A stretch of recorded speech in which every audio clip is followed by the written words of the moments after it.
এই শহরে ফিলিংসের কোনো মূল্য নেই। বেস্ট ফিলিংসটাও টাকার কাছে বিক্রি হয়ে যায়। যেই মানুষটা পাশে থাকলে নিজেকে পরিপূর্ণ মনে হয়, টাকার জন্য সেই মানুষটাকেও একটা সময় হারাতে হয়। টাকা ছাড়া এই সমাজে কোনো মূল্য নেই। এই সমাজে এখন মনুষ্যত্বের চাইতে বেশি টাকাকে প্রাধান্য দেওয়া হয়। টাকার জন্য বেকার ছেলেটাকে প্রতিনিয়ত অসহনীয় যন্ত্রণা সহ্য করে বেঁচে থাকতে হয়। নিজের ভালোবাসার মানুষটির চোখের সামনে অন্যজনের হাত ধরে চলে যায়, অথচ তার কিছুই করার নেই, কেননা আজকাল ভালোবাসাটাও টাকার কাছে বিক্রি হয়ে যায়। টাকা ছাড়া নিজের পরিবারেও কোনো দাম নেই। সবচাইতে আদরের ছেলেটাও টাকা না কামালে একটা সময় পরে সে পরিবারের বোঝা হয়ে দাঁড়ায়। টাকার জন্য অনেক সম্পর্ক ছিন্ন হতে দেখেছি, ভাই বোনের মধ্যে দূরত্ব সৃষ্টি হতে দেখেছি, বন্ধু বন্ধুর সাথে টাকার জন্য গাদ্দারি করতে দেখেছি। চারদিকে শুধু টাকার গন্ধ, যেই গন্ধে এই শহরের মানুষগুলো আজ বড্ড অন্ধ। টাকার জন্য আমি প্রিয় মানুষটাকে হারিয়েছি, বন্ধু হারিয়েছি, পরিবারের অনেক কথা শুনেছি এবং এই শহরের মানুষগুলোকে রোবট হতে দেখেছি। তাই তো পরিশেষে আমিও আজ টাকার গন্ধটা নিজের গায়ে মাখিয়েছি।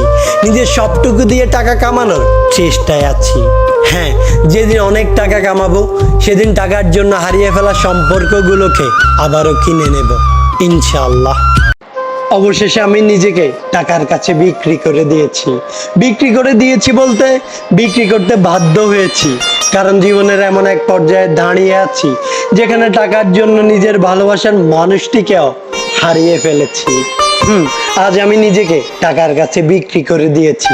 বিক্রি করে দিয়েছি হাসি, বিক্রি করে দিয়েছি আমি যাকে ভালোবাসি, বিক্রি করে দিয়েছি আমার শখ, বিক্রি করে দিয়েছি আমার কৈশোর, বিক্রি করে দিয়েছি বন্ধুদের সাথে ঘন্টার পর ঘন্টা আড্ডা দেওয়া সেই হই হুল্লোড়। কারণ আমার এই ছোট্ট জীবনে আমি শুধু একটা কথাই বুঝে গেছি, এই পৃথিবীতে কোনো সম্পর্কই টাকার চাইতে ঊর্ধ্বে নয়, হোক সেটা বন্ধুত্বের সম্পর্ক অথবা ভালোবাসার। কেননা এই শহরের টাকার জন্য গাদ্দারি হয় আর টাকার কাছে ভালোবাসাটাও বিক্রি হয়ে যায়। হ্যাঁ, আমি জানি টাকা হলেই হয়তো সবকিছু ফিরে পাবো না, কিন্তু আমি এইটাও জানি টাকা ছাড়া এই দুনিয়ায় কোনো কিছুই নিজের হয়ে থাকে না। বিশ্বাস করো, নিঃশ্বাস যদি থাকে এত টাকা কামাবো যে সবাই বলে উঠবে সত্যিই ছেলেটার মধ্যে কিছু আছে। আজ যেই টাকার কাছে নিজেকে বিক্রি করে দিয়েছি, একদিন সেই টাকা দিয়ে শুধু নিজেকে না, নিজের পছন্দের সব জিনিস কিনে নিব। কারণ আমার এই ছোট্ট জীবনে আমি টাকার জন্য অনেক কিছুই হারিয়েছি, আর এটাও শিখেছি যে if you have money then world will be your.